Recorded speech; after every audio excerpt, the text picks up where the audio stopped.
नमस्कार बंधुगण आज आम आपणku कहबू कलिजुगर शेष कौन हेब। वेद पुराण अनुजाई आमे जो जुगरे बंचुछु ताहार नाम हेउछि कलिजुग। आहुरी मध्य वेद पुराण रे कुहा जाइछि कि जेबे अधर्म बढ़िबो सेतेबेले एही जुगर अंत हेब। ख्रीष्ट पूर्वरु कलिजुग आरंभ होई सारिछि। जदि आमे वेद देखिबा तेबे कलिजुग सबुठारु अत्याचारी जुग बोली कुहाजाए। वेद अनुजाई सृष्टिर आरंभ सत्य जुगरु होइथिला ओ अंत कलिजुगरे हेब। कलिजुगरे नाना प्रकारर कुकर्म हेब। चोरी डकायती लोभ कामना आदि मनुष्य को आकर्षित करिब।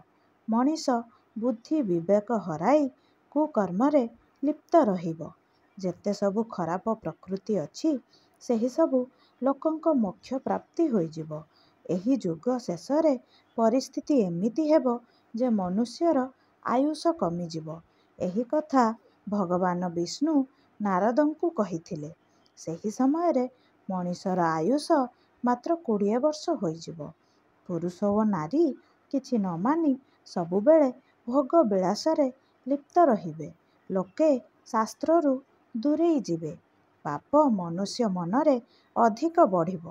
एही समयरे लोके भगवानंको विश्वास करिबे नाही। मनुष्य ओ परमात्मांक मध्यरे एक अविश्वासीय दूर हेब। अनेक छोट कारणरु जणे अन्य जनंकु हत्या करिब। माँ बापा भाई भौणी संपर्करे स्नेह श्रद्धा रहिब नाही। शास्त्र अनुजाई कलिजुगर शेषरे मद जुआ व्यभिचार आदि लोकंक पाई साधारण काम हेब। कलिजुगर अंतरे लोक रोगाग्रस्त ओ असुस्थ हेबे।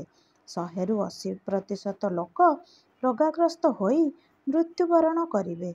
भोजन पानी अन्यान्य प्राकृतिक सुविधा धरित्रीरु कमिजिब।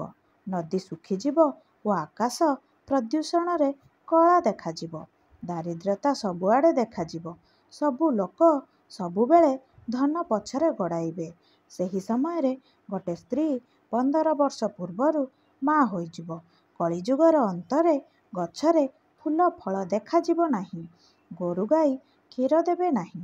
नैतिकता लोकंक जीवनरु नष्ट होइजिब। निज भाईंकु हत्या करिबे। अपराधींक संख्या एते बढ़िब जे कि भल लोकंकु समाजरे बंचिबाकु कष्टकर हेब। एही समयरे पशु ओ मनीष मध्यरे किछि फरक रहिब नाही। पृथ्वी पृष्ठरे तापमात्रा बढ़िब जाहा कारणरु गोटे परे गोटे लोक मृत्युवरण करिबे। पृथ्वी पापर बोझरे दबिगले भगवान विष्णु कल्कि अवतार नेबे। बंधुगण जदि एही भिडियोटी भल लागिला तेबे गोटिए लाइक करिबा सहित एहाकु शेयर करि दियंतु। एमिति नुआ नुआ भिडियो देखिबा पाई आम चैनल को सब्सक्राइब करि दियंतु एवं पाखरे थिबा बेल आइकन को निश्चय दबाई दियंतु। बंधुगण भक्तिरे थरे निज इष्ट देवंक नाम कमेंट बॉक्स रे अवश्य लिखि दियंतु। प्रभुंक कृपा हेले आपणंक जीवनर सबु दुख कष्ट दूर होइजिब। भिडियोटी को शेष पर्यंत देखिथिबारु आपणंकु अशेष अशेष धन्यवाद।